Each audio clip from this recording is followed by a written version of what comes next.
statement from Pelosi, also coming after she spoke out earlier today on the Sunday talk shows on Meet the Press. She had I guess, varying comments about Conyers, his legacy, and these ongoing investigations. Well, this morning on Meet the Press, Nancy Pelosi went so far as to call Conyers an icon. She refused to criticize him, and she said, "We are strengthened by due process." But now, with a better understanding, we believe, of the conversations that were ongoing behind the scenes between Conyers and Pelosi and the other members of the Black Congressional Caucus, it may help us better understand why she kept saying this morning she believed Conyers would do the right thing. What is a fireable offense? You say it's zero tolerance, but what does that mean if you're saying John Conyers, who already had due process, gets to stay right now? Well, as I said, we've asked for the Ethics Committee to review that, and I believe will do the right thing. So after hearing Pelosi call Conyers an icon, say that he will do the right thing and punt all of this to the Ethics Committee, hearing that statement from her this afternoon after the news came out that Conyers would be stepping down as ranking member of that committee, it draws a harder line, don't you think, Fred? Yeah, well, Congress also returning after their Thanksgiving break, and of course allegations of sexual harassment, misconduct as it pertains to the latest charges involving Conyers, or at least now people are talking about charges that, have some years between them. But then there's Al Franken as well. He's had statements about the allegations against him, but it's a new work day tomorrow. And we do understand that Al Franken will be talking to a local set of reporters in Minnesota. What more do we know? Well, we don't know much, but we do expect to hear from him today, which we can only think will make some news. But when you have this sexual harassment conversation looming over all that Congress has on its plate coming up, you heard Nancy Pelosi there defer to the Ethics Committee, saying she needs that committee to investigate any wrongdoing here. She wasn't the only one. We heard that when it came to questions of Senator Al Franken. But there's also a Democrat who's taking a harder line. Senator Franken, one of your colleagues, obviously on the other side of the aisle, he called for a Senate ethics investigation into himself. I think you concurred with that. What do you believe should be the threshold of whether he should still serve or not?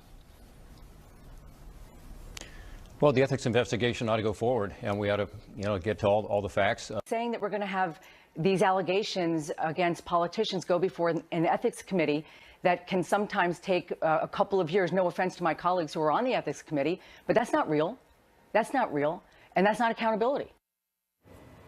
Conyers and Franken both say they will cooperate with the respective House and Senate ethics committees. But Fred, the history of these ethics committees so gray in their jurisdiction. It's a court of public opinion. You are asking peers to judge their peers. It will be very interesting to see what light is shined on the proceedings that happen behind those closed doors with such a bright spotlight on this discussion. Both Franken and Conyers have said that they are open to the ethics committee investigations, but of course we'll see what happens from this point on. Thanks so much, Kaylee. Appreciate it.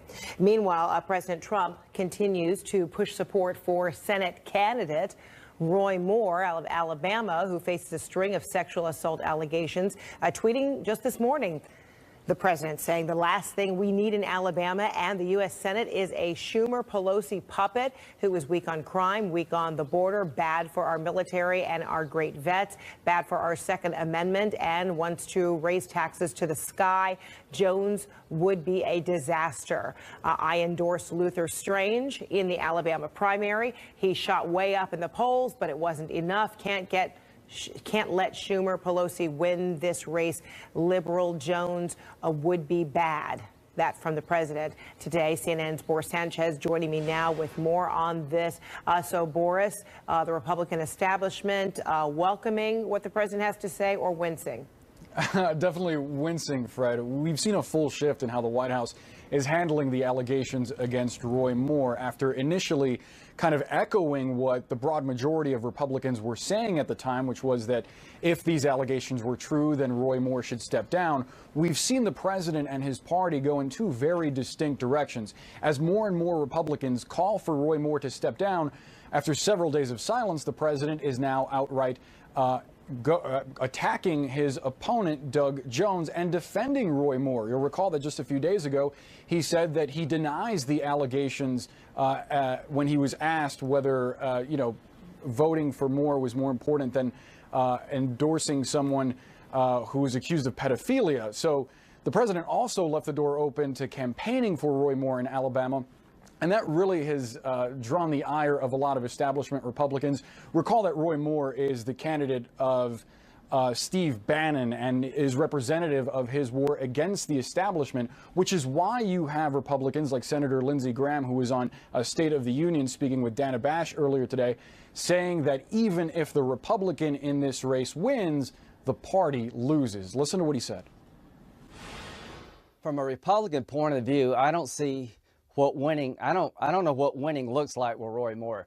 If he wins, we get the baggage of him winning, and it becomes a story every day about whether or not you believe the women or Roy Moore. Should he stay in the Senate? Should he be expelled? If you lose, you give the Senate seat to a Democrat. At the time we need all the votes we can get. The moral of the story is, don't nominate somebody like Roy Moore, who could actually lose a seat that any other Republican could win. And from a party perspective, we got to look long term, not short term. And what I would tell President Trump, if you think winning with Roy Moore is going to be easy for the Republican Party, you're mistaken. Now, you'll recall, Fred, that there was a period where people continued to ask the president what he thought of the allegations against Roy Moore, and he was silent multiple days of ignoring reporters' questions. A Republican source close to the White House at that point told CNN that the president was hesitant to discuss Roy Moore because he kind of identified with the allegations against the Senate candidate with his own previous allegations of sexual misconduct.